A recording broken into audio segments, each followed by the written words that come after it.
What's going on? What's going on, guys? This is your man, Real Deal, Steven Steele, coming to you live this Monday night. You may say to yourself, Monday is not my fun day. Well, folks, your fun day is whatever you decide it to be. And right now, I am declaring this Monday night to be off the absolute hizza, ladies and gentlemen. So get excited, put some pep in your step. At the same time, kick back, get comfortable. Whether it's a strong, stiff cocktail or some chamomile tea, fresh juice, or something in between, because we are about to do it. To it, boppers.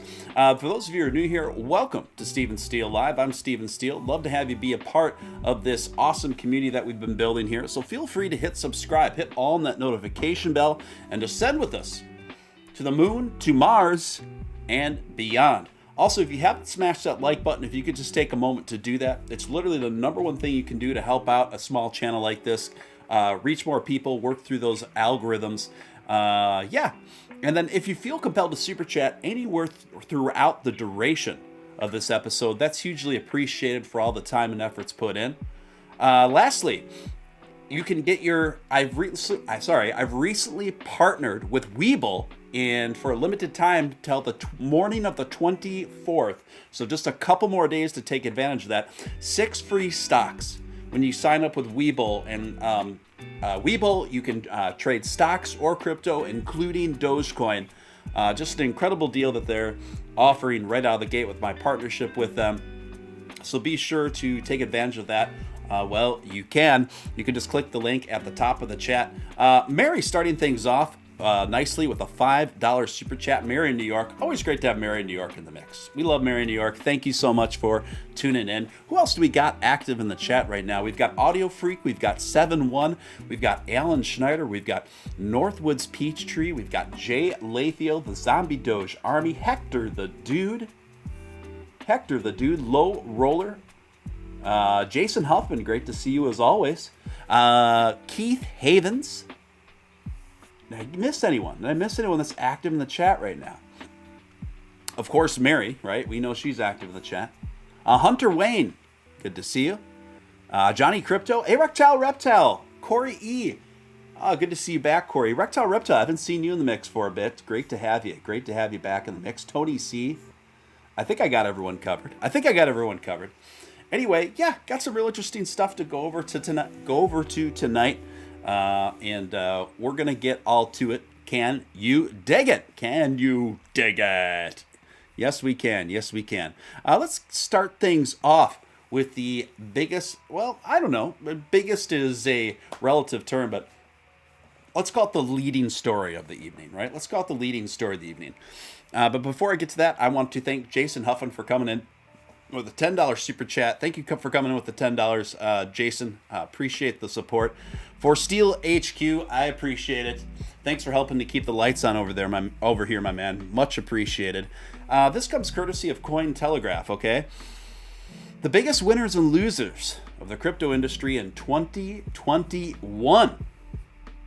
Here we go, folks. Here we go. Are you ready? It's been quite a topsy-turvy year, hasn't it? And this comes courtesy of Cointelegraph.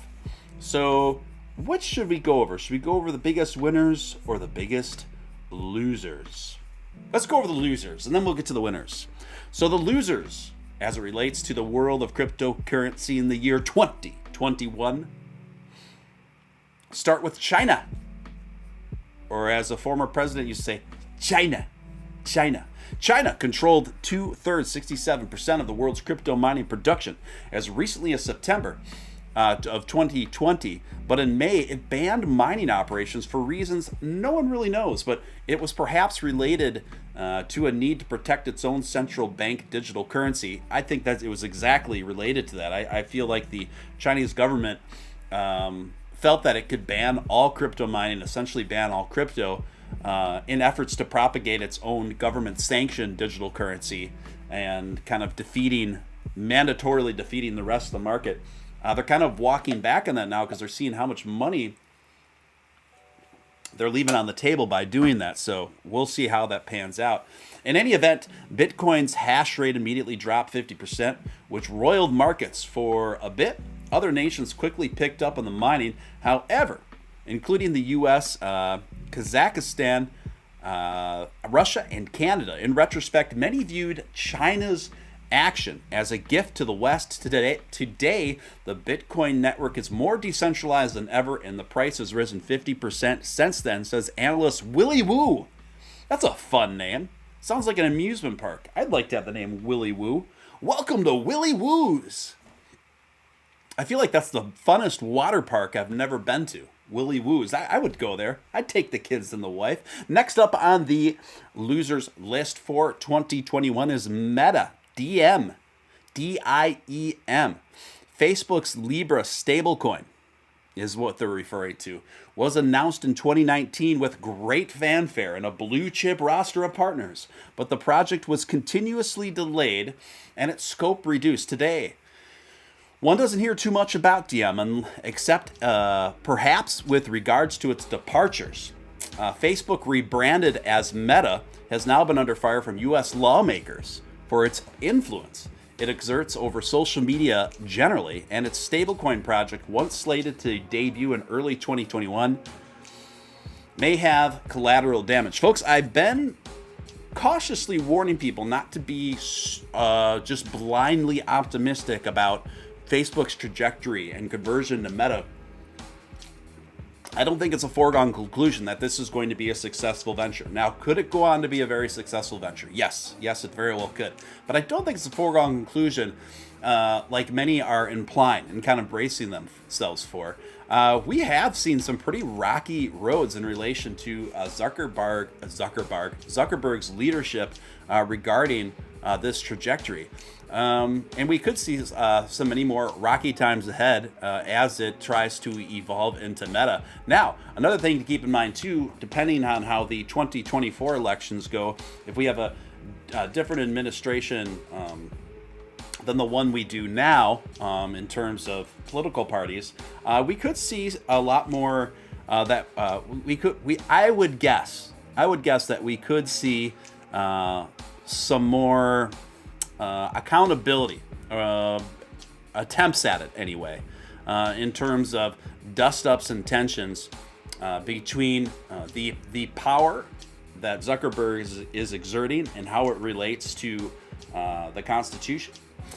So that's another thing to keep in mind. Those are also potential liability factors going forward. Next on the losers list of 2021 is the Central Bank of Nigeria. In February, the Central Bank of Nigeria ordered all its banks to shut down the accounts of customers using cryptocurrencies. The CBN's governor said most crypto accounts were being used to fund illegitimate activities such as money laundering and financing. I don't know if that word would set off these the censors here, but financing, TERRORISM.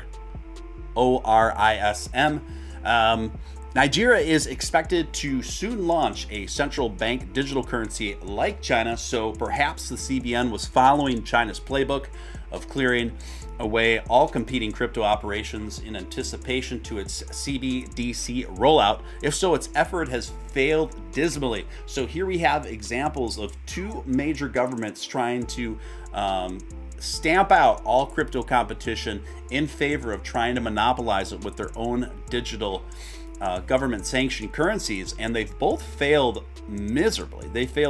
So perhaps this should be a warning, enough of a warning to our own government here in the United States and throughout Europe to not follow suit, as trepidatious and as not friendly as our government appears to be with cryptocurrency. I think the alternative is worse, and the alternative is what we've been seeing in governments in Nigeria, what we've been seeing in the government of China, and furthermore, to add to that, that's a lot of tax dollars that they would be leaving on the table, and I think those tax dollars are what's going to ensure that cryptocurrency isn't going anywhere in the United States. For the thing that we despise the most, which is getting taxed, right? Particularly on our trading activities, is gonna keep working as the single biggest thing, protecting us from major regulatory shutouts as it relates to cryptocurrency in the United States. Let's see what's going on in the chat here.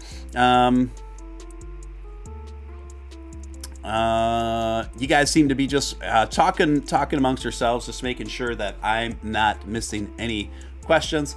So I think we're caught up there. Next on the losers list of 2021, Virgil Griffith. Now, most of us are probably scratching your heads at your homes right now. Who the heck is Virgil Griffith? I'm so glad you asked, ladies and gentlemen. Virgil Griffith. That's a very difficult last name to say. Griffith.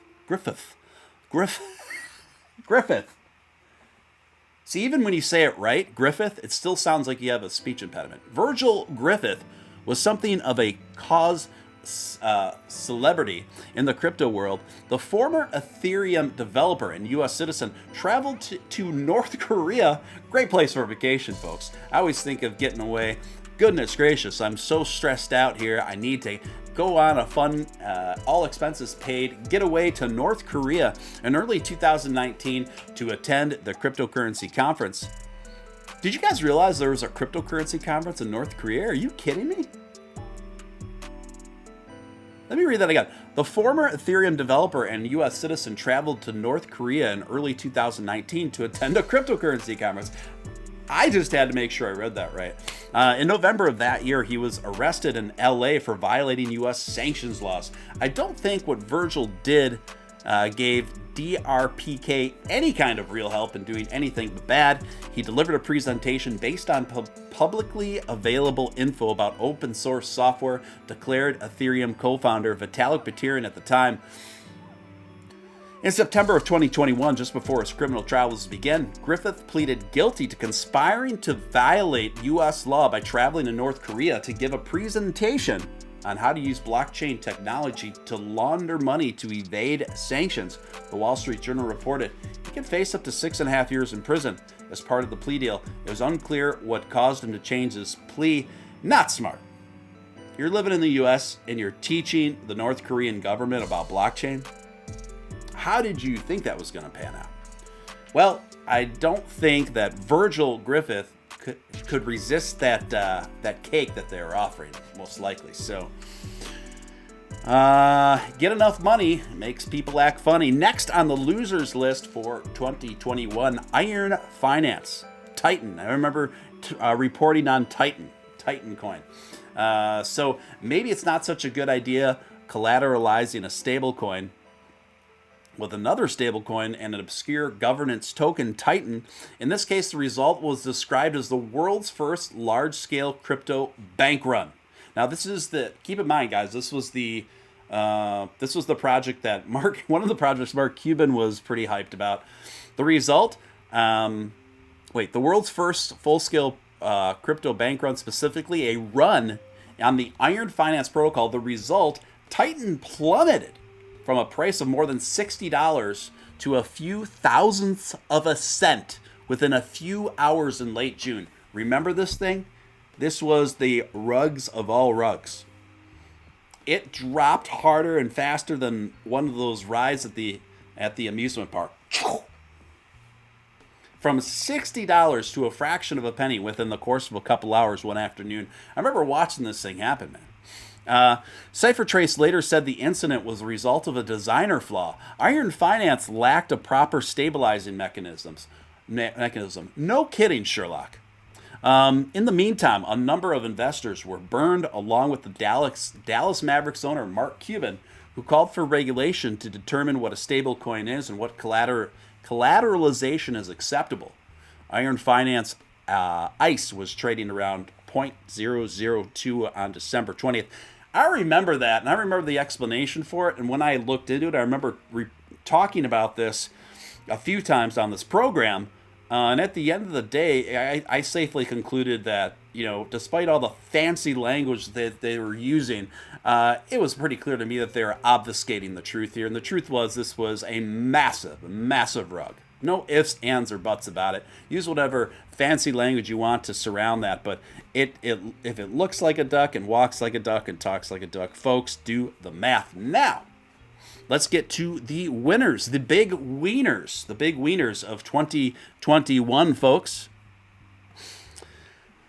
Kazakhstan. Well, China was effectively banning Bitcoin mining operations. Kazakhstan rushed in to fill the vacuum, pitched displaced miners and others in its cheap and plentiful coal supply. Many set up operations in the Central Asian country, including top five crypto mining pool operated by Bit Mining. By July, this nation's average monthly hash rate share stood 18%. That is, it accounted for nearly 1/5 of the world's Bitcoin mining output, second only to the United States, and a stunning increase from just 1.4% in September of 2019, according to the Cambridge Center for Alternative Finance. Huge gains there. So talk about a country that acted decisively and assertively to capitalize on China's ban on crypto mining. Now, consequently, this small country, okay, equivalent to maybe one of our states in the union here in the United States, is now producing the second most amount of Bitcoin next to the United States in the world, folks. This is incredible. So hats off to the government there for playing things smart. Another winner considered in 2021 is Coinbase. Coinbase's listings have been widely viewed as another sign that the crypto had gone mainstream. With more public offerings to come, Coinbase will be the torchbearer for the whole blockchain community in the public market. Sure, I don't really have anything else to add there. And they put actually Solana on this list too, but I would add not just Solana, I would add Solana /AVAX /Lunaterra, because they're all specializing in different sectors of the same, to fill some of the same general problems with their own specialties. But I think they're all going to succeed respectively. Not particularly equally, but respectfully. I think all these projects are going to continue to succeed. I'm going to talk a bit more to you guys about why that is after I get through this list.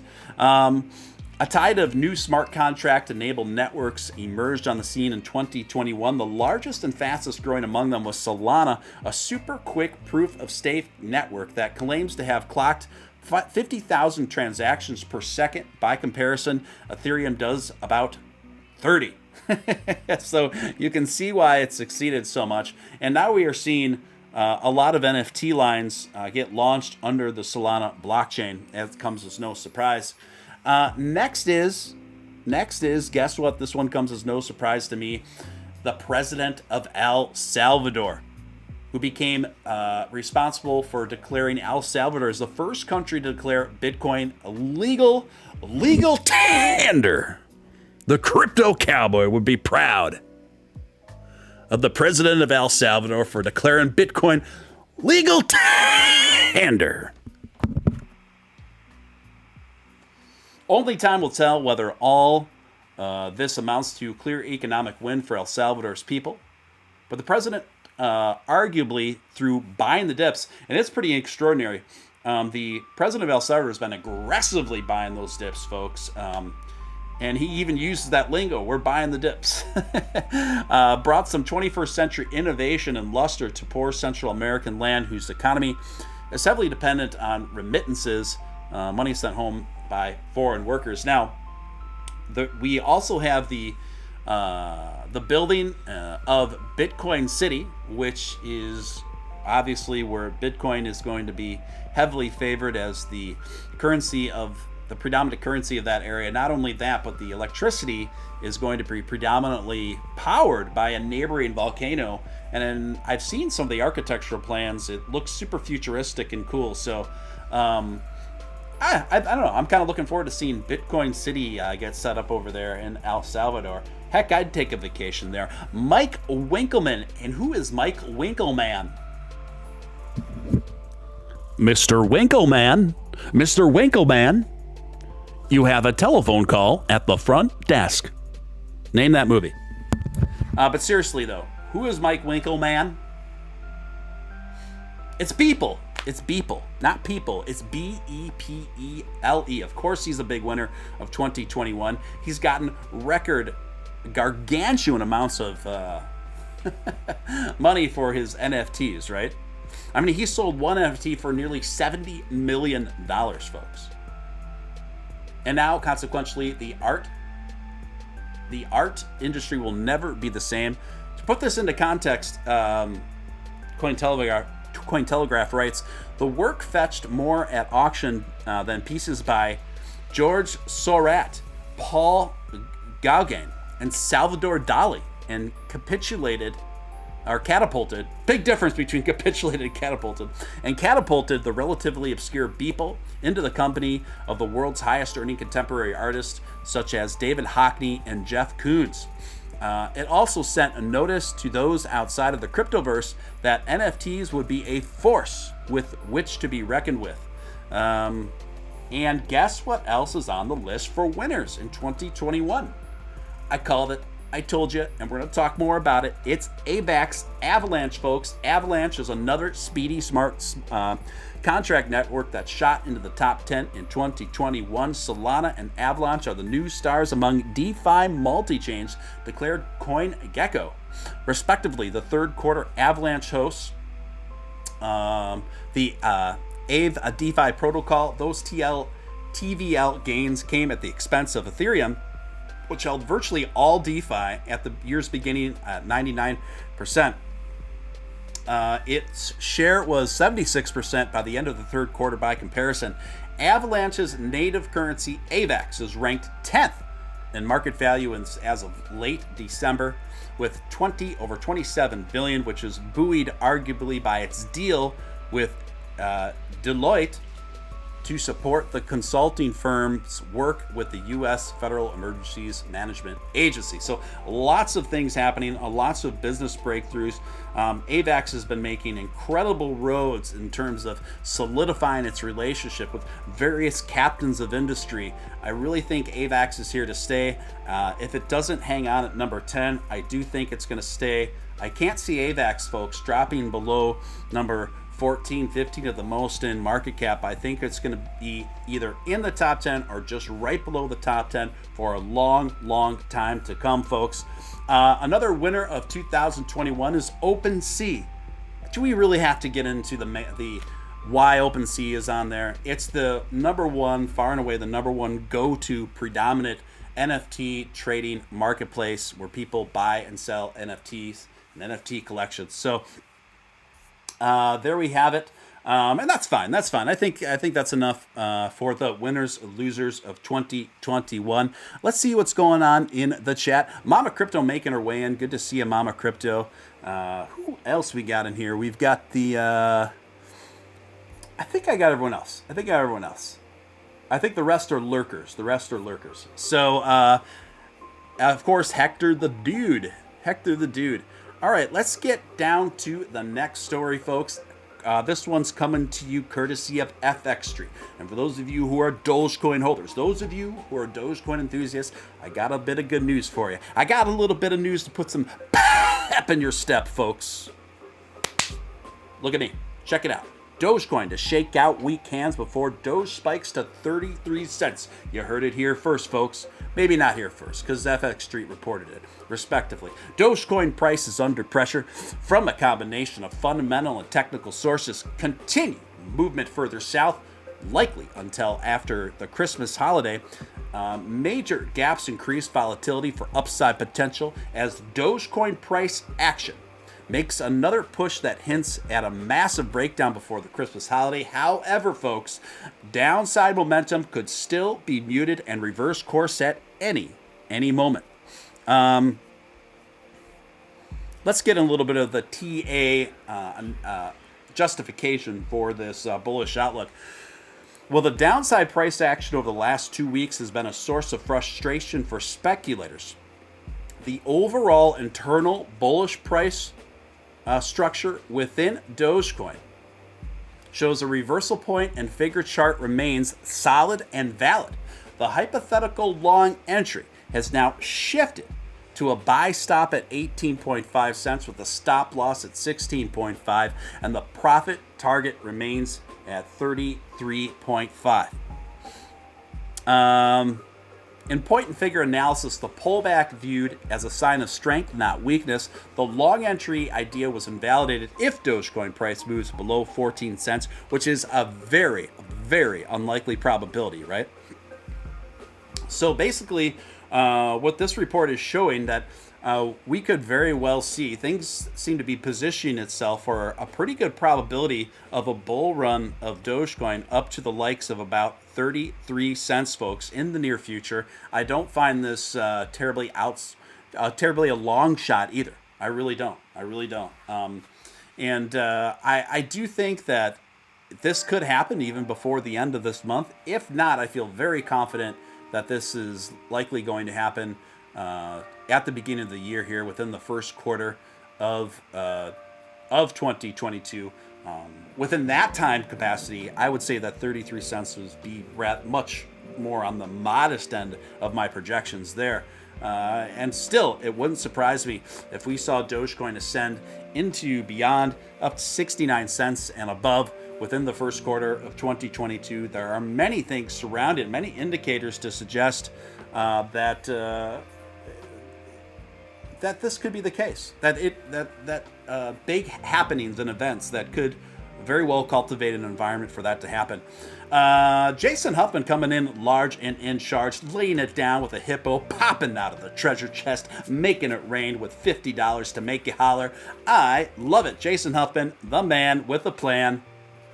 Thank you so much for the support, man. Thank you so much for the support, my dude. Thank you for keeping the lights on over here. And Truckin' All Day, I'm so sorry. I just saw your super chat now coming in with a super sticker for 20 big ones, $20 to make you holler, with it looks like a hippopotamus transformer hybrid super sticker. I love it. Thank you so much, you guys. Thank you so much. And I super appreciate it. Super appreciate it. It really makes this possible. So thank you so much. Jason is the man, and Truckin' All Day is the man. We've got so many great people. We might not have the biggest community here, folks, but we have got the best. We've got the best community, hands down. And at that rate, you know, we don't need to be the biggest, because we got the best folks here. We got the best community, honestly. See what's going on in the chat. I think we're caught up there. Okay, let's go to the next story, guys. Let's go to the next story. This comes courtesy of Ben Zinga. Ben Zinga, how have you been? I've been Zinga. How about you? Dogecoin looks to set up to launch despite losing the moon race to Dogebonk. You may ask yourself, what's Dogebonk? Folks, you're not missing out on anything. I touched on Dogebonk at the beginning of the show last night. It's just another copy-paste BSC knockoff coin who's claiming that they are the first meme coin to go to the moon because they attached a Dogebonk to a weather balloon. Okay.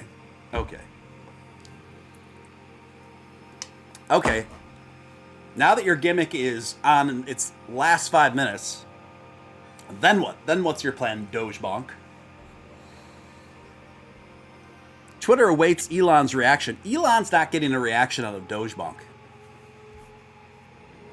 I guarantee Elon doesn't even know what this is. I mean, why are they even writing about this? I don't know. At press time, Musk has not taken to Twitter to comment on Dogebonk, but in June, after BitMEX said it planned to beat Dogecoin by taking Bitcoin moon to the first, Musk responded swiftly to write, "A new space race has begun." Folks, this was a weather balloon. It wasn't taken to the outer limits of space. It was barely taken to the shallow parts of the Earth's atmosphere into the clouds. Furthermore, they are actually not the first meme coin to do this. There was a guy that did the same thing with a physical Dogecoin and uploaded it to social media probably about 6 or 7 months ago. Yeah, and he filmed the whole thing. So that's the Dogebonk project. Their claim's not even true. Their claim's not even accurate. Anyway, color me unimpressed. Thank you, Stephen, for doing what you do and bringing us together. You're very welcome. We're here to do it to it, folks. We are in it together. I hope you're all having a very Merry Christmas season as well. Hope you guys are starting to enjoying those festivities and all the things that go along with them. By the way, towards the end of the program tonight, I've got a string of corny Christmas jokes. That's right, corny Christmas jokes to make you cringe, make you wince, and make you laugh all simultaneously. So stick around for that. Next story here we have got courtesy of the BBC. British Broadcasting Network, Elon Musk says he'll be paying $11 billion in taxes this year, folks. You heard it right. Mr. Musk has been embroiled in a public debate on social media over how much tax he pays. Earlier this week, Democratic Senator Elizabeth Warren tweeted that Mr. Musk should stop freeloading off everyone else. For those wondering, I will pay $11 billion in taxes this year, the billionaire responded yesterday. Last week, Mr. Musk was named Time Magazine's Person of the Year. That prompted Senator Warren to tweet, "Let's change the rigged tax code so that the Person of the Year will actually pay taxes and stop freeloading off everyone else." And we've already covered this, right? It's what an overly generalized, overly simplistic tweet. To just imply that the wealthiest man in the world just isn't paying taxes. Well, he's paying $11 billion this year. Some senators, including Mrs. Warren, have backed the idea of taxing not only the income of America's richest citizens, but also the rising value of the assets they hold, like shares. You know, this is where it gets murky, right? Because now they're proposing that the government is going to tax on speculated earnings that haven't been speculated gains that haven't been realized through stock and crypto investments. And right now, they're trying to just get it enforced amongst the richest among us. But what happens if that gets enforced to people in lower brackets? Could you imagine getting additional taxes on all your crypto investments right now, just based on speculative future gains? That's insane, particularly when you consider how volatile the crypto market is. Scary thought, isn't it? Scary thought. Audio Freak says, once Elon is test landing on the moon, the first one will have Doge on it. Man, I love this simulation. It sure beats my last. Yeah, that is happening. The Doge 1 mission to space is happening. And that will be happening, I believe, in March or April. They gave for sure. I would love to have the CEO of the Geometric Energy Corporation in before that. I will definitely look into that and try to make that happen. So their claim was bonked. It was Doge bonked. It says Banks Done. By the way, Banks Done, good to see you in the chat. Diamond Hands Freddy, welcome as well. Notice you snuck in there somewhere along the line. Tony C coming in with $5 to make you holler. Appreciate it, Tony. Do you think Dogecoin will build more utility on their blockchain since a dev minted Dogecoin's first ever NFT on the blockchain? Yes, I do. Look. So in part, the initial plan, one of the initial plans, as a consequence to the Doge Ethereum bridge, was allowing it to make a Dogecoin token that could be used to function on platforms like OpenSea to purchase NFTs with and things of that nature. So what this dev, I have to be clear. I'm not super familiar with the dev that did this. He must be, I wouldn't say, I have to double check, but I wouldn't say he's one of the predominant devs by any means. He's not one of the main devs by any means. So I'd have to research more into that. But I know it was confirmed through Mishi, I believe, on social media that that transaction was legit and checked out. But I just got to take a closer look at it. To me, I still think that the best way to go might be functioning through the Doge Ethereum bridge, which can make a Dogecoin token out of that as a way to give it utility in the NFT space. But we'll see how it shakes out. But I do think that 2022 is going to be a massive year for Dogecoin, particularly, and as it relates to its expanding utility. Another thing that the Doge Ethereum bridge, it will enable Dogecoin to be able to dust it up in the smart contract space as well. But other than that, I don't know if I'd even want that much more utility on Dogecoin beyond those things. I think its strength is keeping it sleek, simple, and solid, right? The three S's: sleek, simple, solid. Speaking of which, it just still amazes me how many people I come across every day. I've been seeing it more and more on Twitter as my engagement in my new profile has been increasing, but just the amount of people that still are under the assumption, and it's always people that attack Dogecoin, that think Dogecoin doesn't have any real utility, that's just a meme coin and nothing more, or they think that there's no active development on it, that there's no dev team. And these are both patently false. These are patently false claims. So keep in mind, most of the FUD that you see out there, for lack of a better term, mind you, on the internet as it relates to Dogecoin, doesn't get these two basic facts right. In fact, I was just watching a video last night from a prominent crypto YouTuber who makes decent content. I don't want to take that away from him. And I think he has a much more... his whole angle is being a very grounded, realistic, almost anti-optimistic take on all things investments and including cryptocurrency.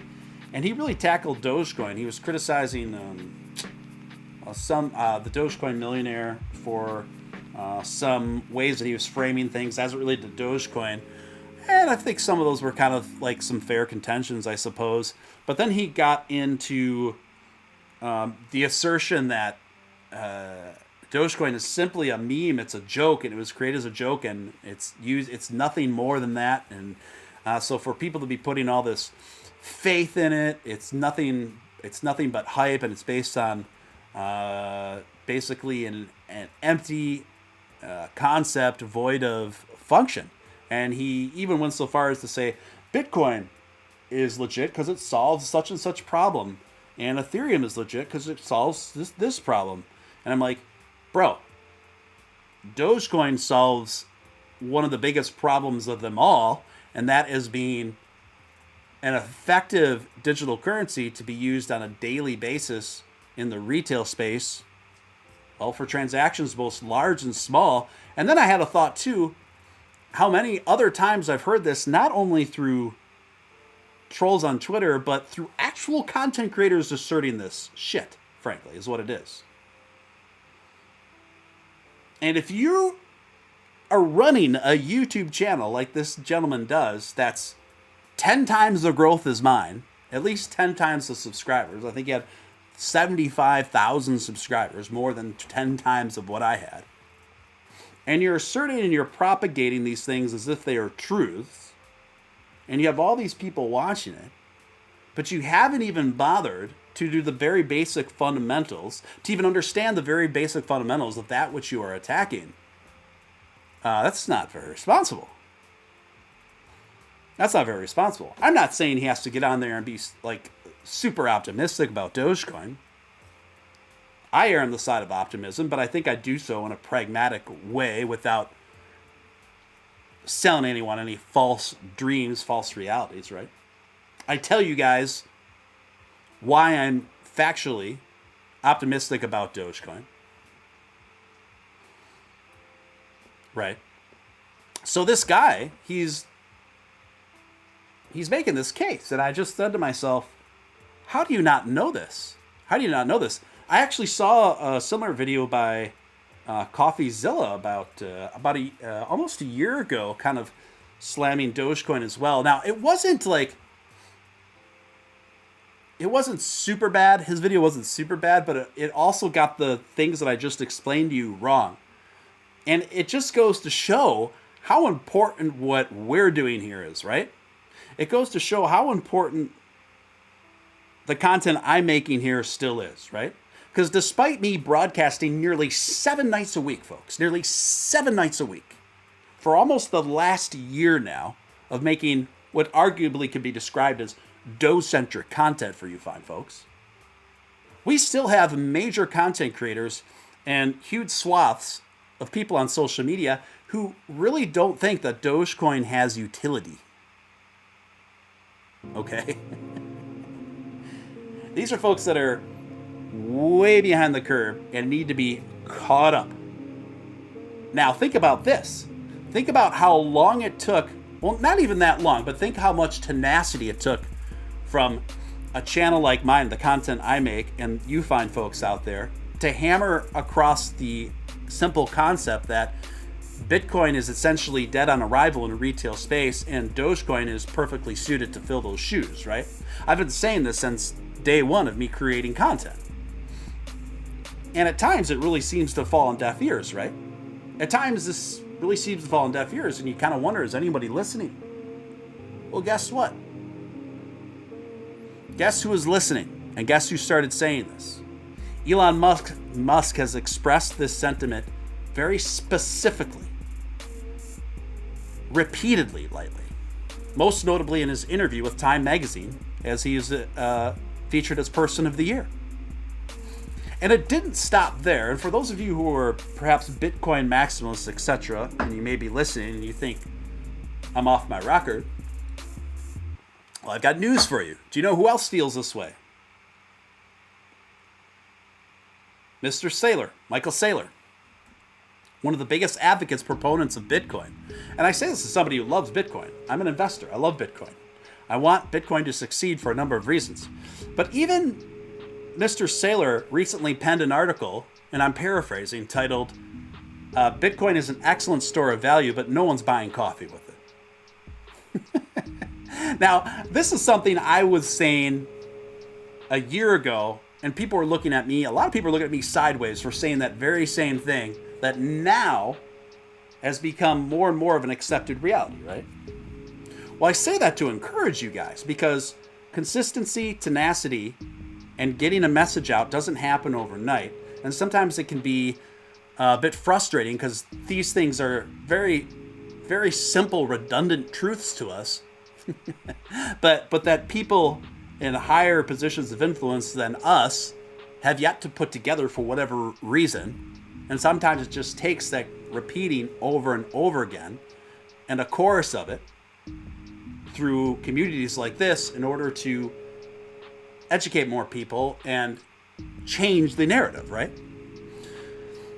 Trucking All Day coming in large and in charge. Holy smokes, with some big Doge energy, putting pep in my step. I'm feeling good. I'm feeling James Brown good from Trucking All Day, coming in with a $69 make you holler. I love it. Thank you so much, Trucking All Day. Yin Yang or TNC Surf.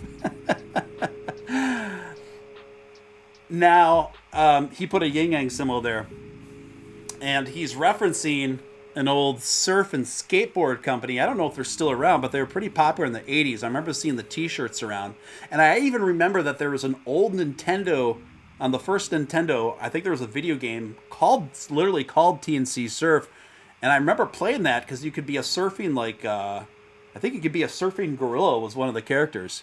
But I'm going to go with TNC Surf, Trucking All Day. I hear you. I know what you're referencing. We're on the same wavelength, my friend, and appreciate the large super chat. Seriously, I appreciate that so much. You guys have no idea.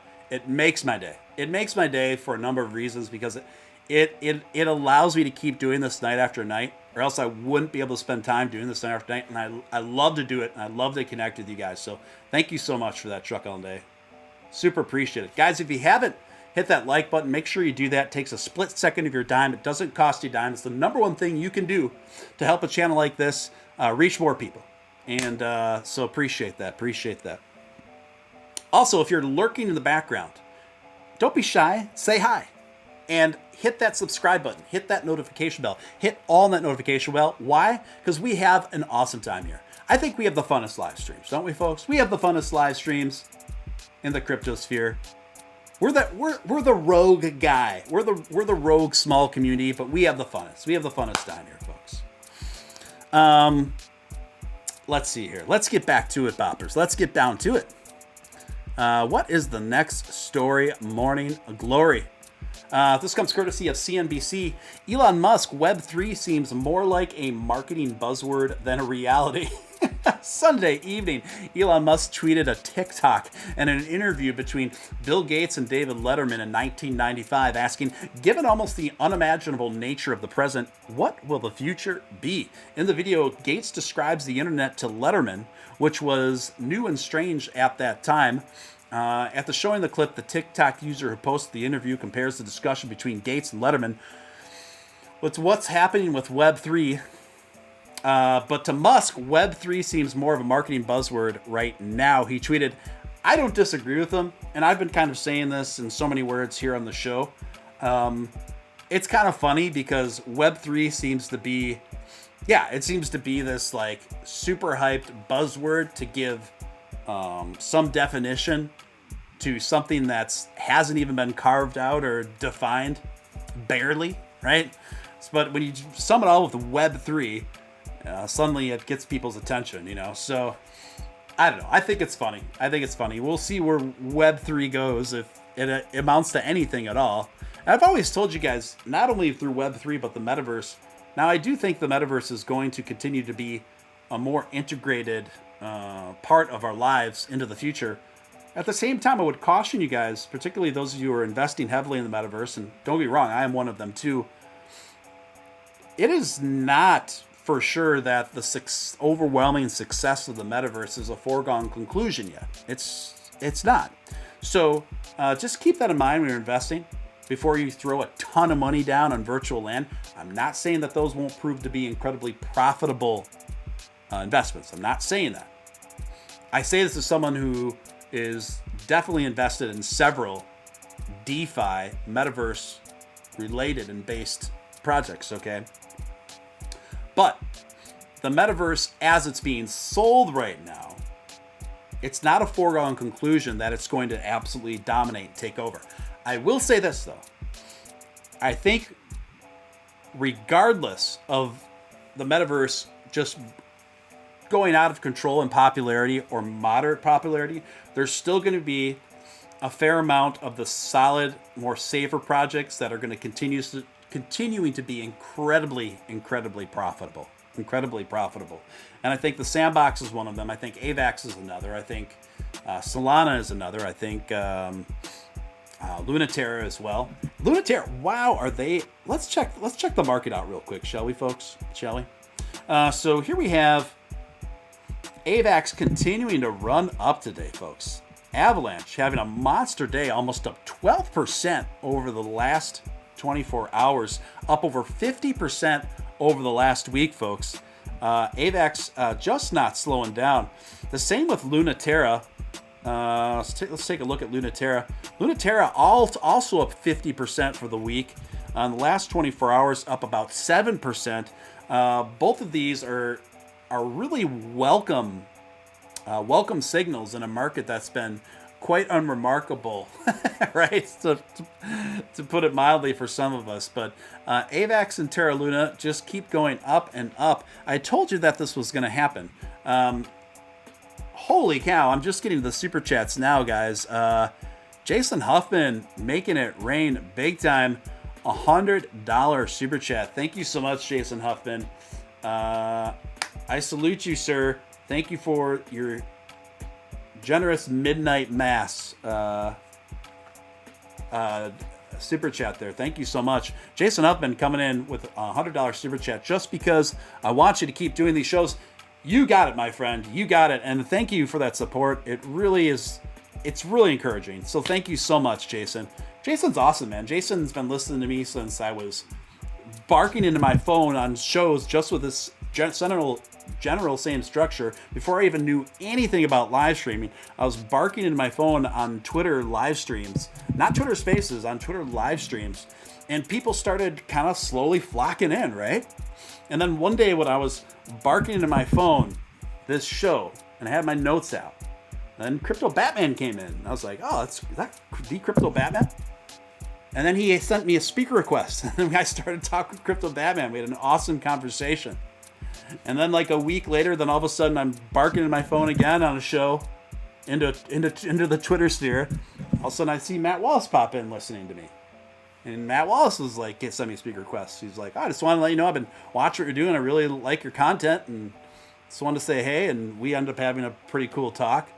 And the rest is history, folks. And I remember Jason was in there for those. So thank you so much, man. And Rectile Reptile coming in at $20 super chat. Rectile Reptile, my friend, from over. I thought that you were in the UK, but you're not. You corrected me. I think you're in Ireland. Correct me if I'm wrong. Electile Reptile coming in at $20 super chat. Steven in chat, when do we think Tesla will accept Doge? This year? Next year? Personally, I think on Doge rocket launch day. Fact. You fart on average of 14 times a day, and each fart travels from your body at 7 miles an hour. That's pretty speedy. That's pretty speedy. That's the power of farts, man. That's actually very quick. That's quicker than I thought. And I honestly, I didn't know that Rectile Reptile until now. But when do I think that Tesla will fully accept Doge? Well, of course, right now, Elon did announce recently that there is going to be Dogecoin acceptance within the Tesla realm for select merchandise. But he hasn't announced a date on which that is happening yet. But I think that's going to be the trial run. And I think it's important that all of us, if you can afford to do so, pick up some Tesla swag and buy it with Dogecoin, because I think that's going to really solidify his decision to accept it for automobiles. Personally, I think it's going to happen either way, but I think he'll probably be a lot more bullish about that decision and make it happen even sooner if we really turn up and make a strong presence there, Erectile Reptile. Let's see what's going on in the chat. New York currently moving to Indiana, actually. I didn't know you were in New York. Did you ever live overseas, Erectile? I don't know where I'm getting that from. New York. You can tip on Twitter, wonder how much they'll take. Yeah, through like a third-party app. You can do that. Yeah, Jason, just thank you so much, you guys. Steven Steele, where is your wallet address? It's in the, thank you for asking, by the way. I don't feel any obligation, guys, but my wallet address is actually in the description of all my videos. If you just scroll down, you'll see it'll say Steven Steele Doge wallet address. I can copy and paste it if you want me to make it easier for you in the chat. But it's right there. It's right there. So thank you. Thank you for asking, by the way. I love it. I think Q2 for trial and Cybertruck release for full payment. I'd say that's pretty reasonable. That's a pretty reasonable prediction, Corey E. That is fair enough, my friend. Fair enough. Hold on, I have a time-sensitive text that I have to get back to. Just a moment, guys. Something I have to take care of. Just chat amongst yourselves. So sorry. Bad timing.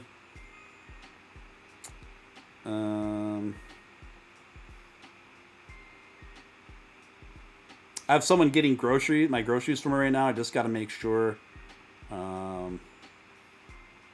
my debit card is unlocked to be able to do that. So that's what I'm sorting right now.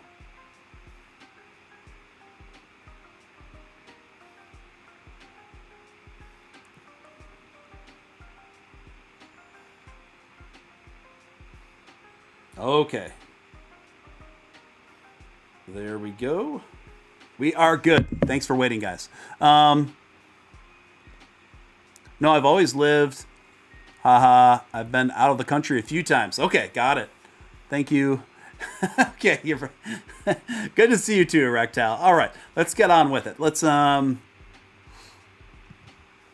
Guardian reports SpaceX towering spaceship aims to get humans to Mars. The largest and most powerful rocket ship ever is fully recyclable and may be first vehicle to land humans on Mars.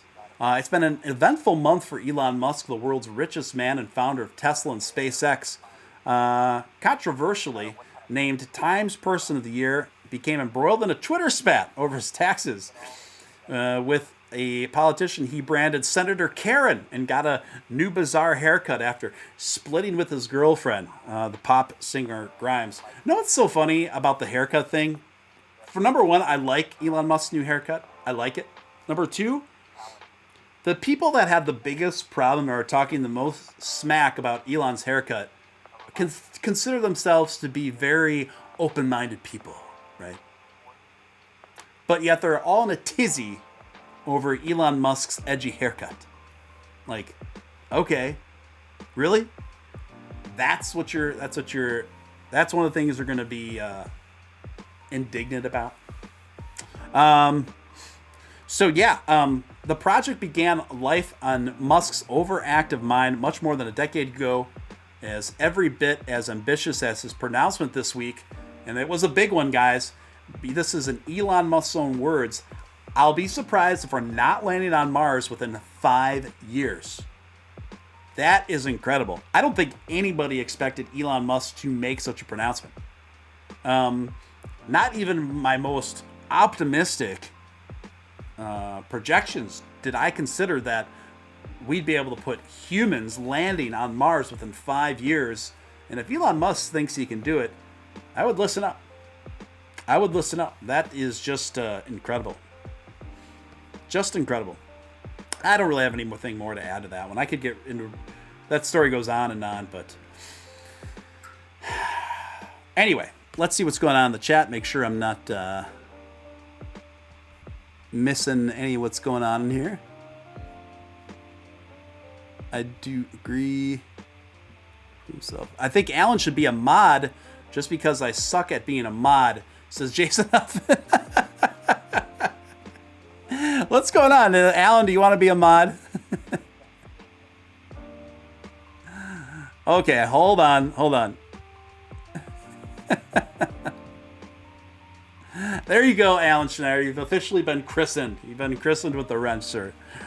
Congratulations. Next story, courtesy of the Daily Beast. I usually refer to it as the Daily Yeast, but I thought this was pretty amusing. They're really salty, and they had an article titled, Elon Musk fatigue is real, and we've had it up to here.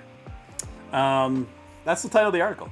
Elon Musk was declared Person of the Year by both Time Magazine and the Financial Times this week, sparking praise from his most ardent supporters and an outcry from those who liken the Tesla founder to something of a comic book supervillain. I think it's less about him being a villain and more about being a person who has lost touch with reality. The Daily Beast Noir Ibrahim said on Friday's The World This Week. Let's be honest, nobody watches The World This Week courtesy of the Daily Beast. I bet you I get more viewers on this show in a week than The World This Week with the Daily Beast. And that's not good. He went on to say, I think the tremendous amount of success he's had and the power that he wields has created a monster, really, and someone who lives in his own bubble and doesn't know if he realizes that what he says has such a big impact. Referring to a recent backlash the entrepreneur has received over a particular pandemic, remarks and a tweet in which he says he keeps forgetting that Bernie Sanders is still alive. You know, the Daily Beast has a long history. They are actually, I'm trying to think of the website, but there is a website that rates news websites on reliability and truthfulness. And the Daily Beast comes at the very bottom of that rating. They're like one of the worst. And they have a long history of that. And they try to make it seem like a lot of people have Elon Musk fatigue when it's just really them. I think everyone else is enjoying the Elon show. I don't know about you guys, but he's clearly one of the most entertaining people in our news cycle, and he continues to provide endless amounts of entertainment. And we want someone that's shaking up the system, shaking up narratives, and progressing humanity in their own ways. Now, you know, people can dice up on what that would look like and get into spats about it, or you can enjoy the ride. I'm loving it. So I don't really think Elon fatigue is really a thing outside of a few of these circles. That wrench looks good. Yes, Alan Schneider, there he is. He has been christened.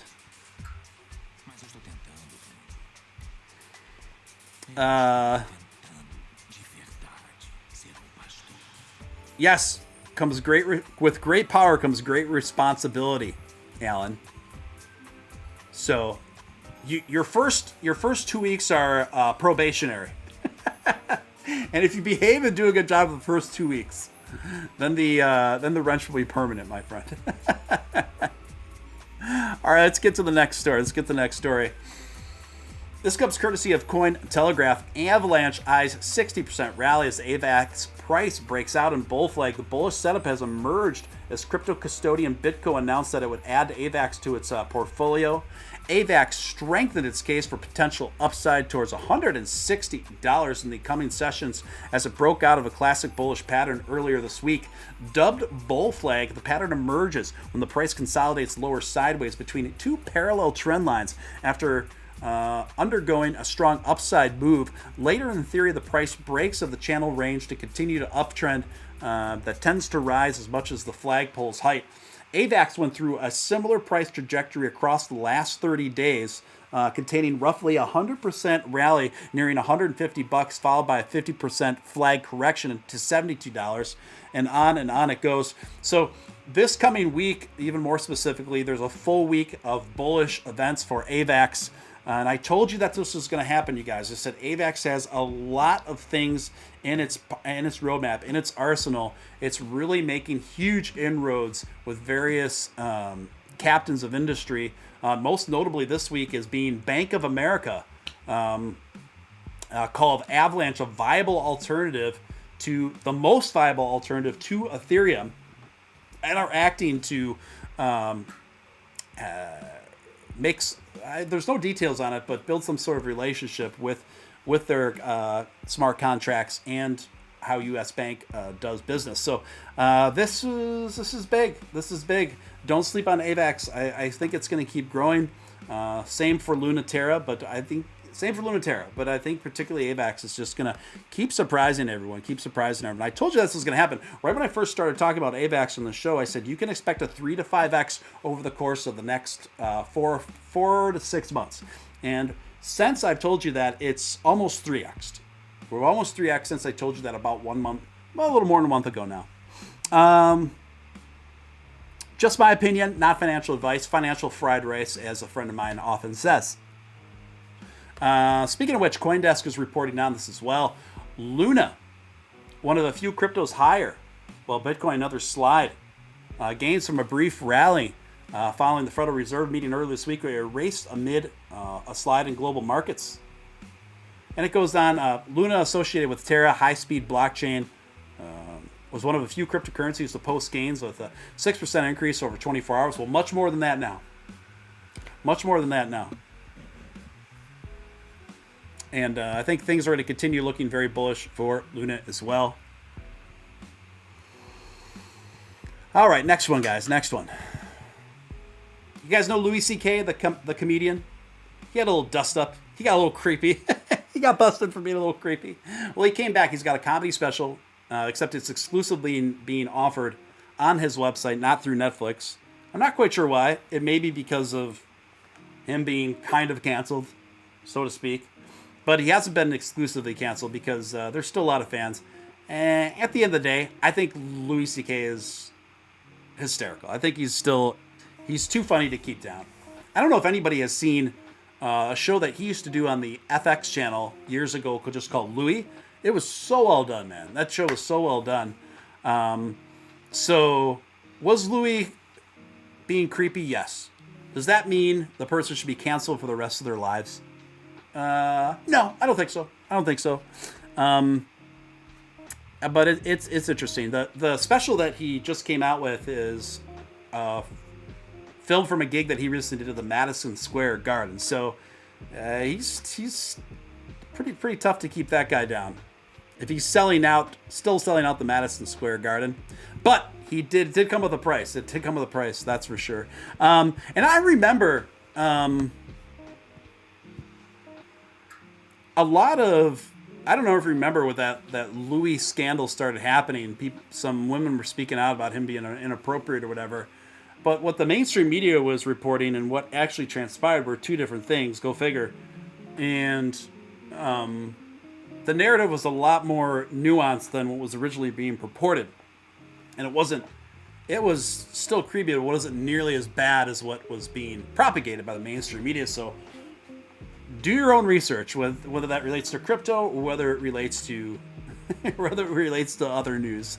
Do your own research. Do your research. So I haven't seen it yet, but I'm looking for it. I'll see what this. As long as it's not over $10 to stream it, I'll stream it.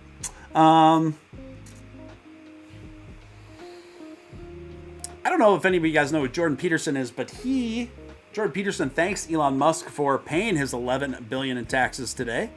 Best-selling author and speaker Jordan Peterson took to Twitter on Monday to say thank you to Elon Musk after the Tesla and SpaceX CEO revealed he will pay more than $11 billion in taxes for 2022. He just simply tweeted back in response to him, "Thank you." So that was kind of interesting. Next story here, guys.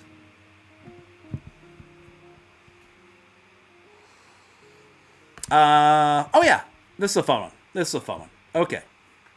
I have my Christmas jokes, okay? I got my Christmas jokes, and I am going to read 10 to 20 Christmas jokes for you guys and see how they hit you. Bang Stun says, Louis C.K. is cool, just wouldn't shake his hand. Exactly. I think that nails it, Bang Stun. You speak for both of us. Okay, time for some Christmas jokes, folks. And these are going to be a little corny, mind you, but I like corny jokes. I like corny jokes. I like dad jokes, and I like puns. So keep that in mind as I proceed here. How does Darth Vader enjoy his Christmas turkey? Just a moment, guys. I have to get something ready before I tell you the answer. The punchline of the first joke.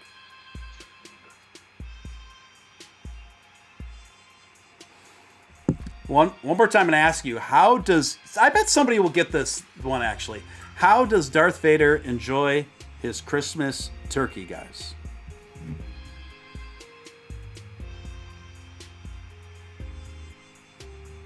Anyone?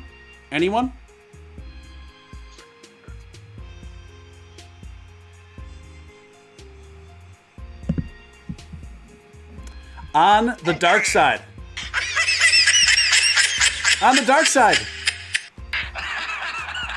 Okay.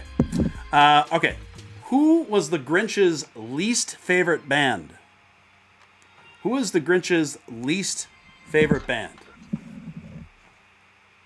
The Who. Okay, those are really bad laugh tracks. Now, what do you get if Santa forgets to wear his undercrackers? I have to say, I've never heard that term before, undercrackers. Saint Nicholas.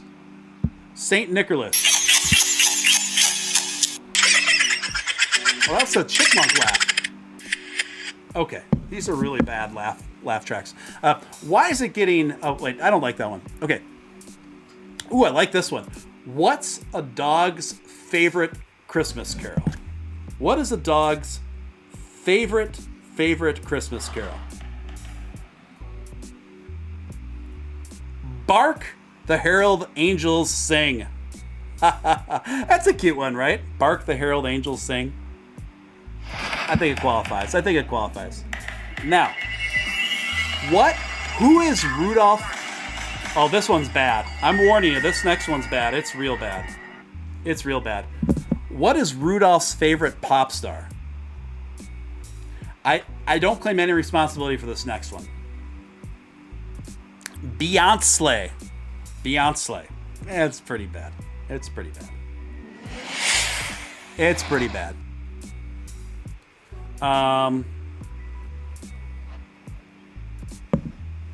Why has Santa... Wait, no, that one's not funny.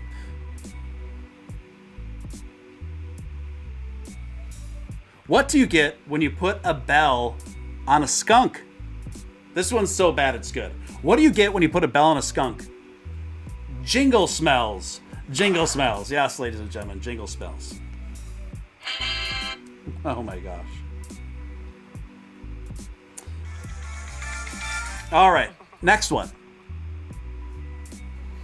Why don't you ever see Father Christmas in the hospital? Why don't you ever see Father Christmas in the hospital? Because he has private elf care. Private elf care. Okay, a few more for you guys.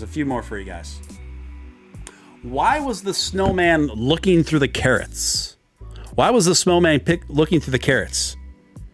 He was picking his nose. Get it? That one's cute. Sliding Edge coming in with a $5 make you holler. Coming in hot.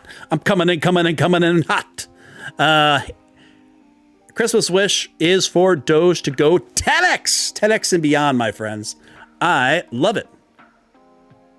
What does Miley Cyrus have for her Christmas dinner, guys? What does Miley Cyrus have for her Christmas dinner? Twerky. I actually like that one. Twerky. Pretty good. Okay, we'll do three more, guys. What do you call a kid who doesn't believe in Santa Claus? What do you call a kid who doesn't believe in Santa Claus? A rebel without a clause.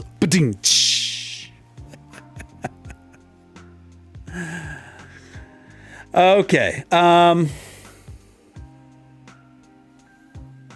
When is a Christmas dinner bad for your health? When you're the turkey. That's bad. That one's really bad. That was a stretch. This one's good, though. What did the farmer get for Christmas? What did the farmer get for Christmas, folks? A calculator. Ha ha! A calculator. And on that, folks, we're going to wind this episode up. Thanks for joining me this Monday. I hope you had fun. I hope you got some out of it. I hope you put a little pep in your step on this midnight mass edition of Steven Steele Live. Love and appreciate each and every one of you guys. If you missed most of the show, no worries. As soon as it's done streaming, it will be posted to the page so you can watch it from start to stop. Thank you so much, guys. Appreciate each and every one of you. Merry Christmas to you all, and I will see you guys back here earlier tomorrow night, and we'll do it all again. Thanks again, guys. Until next time, this is your man, Real Deal, Steven Steele, signing out.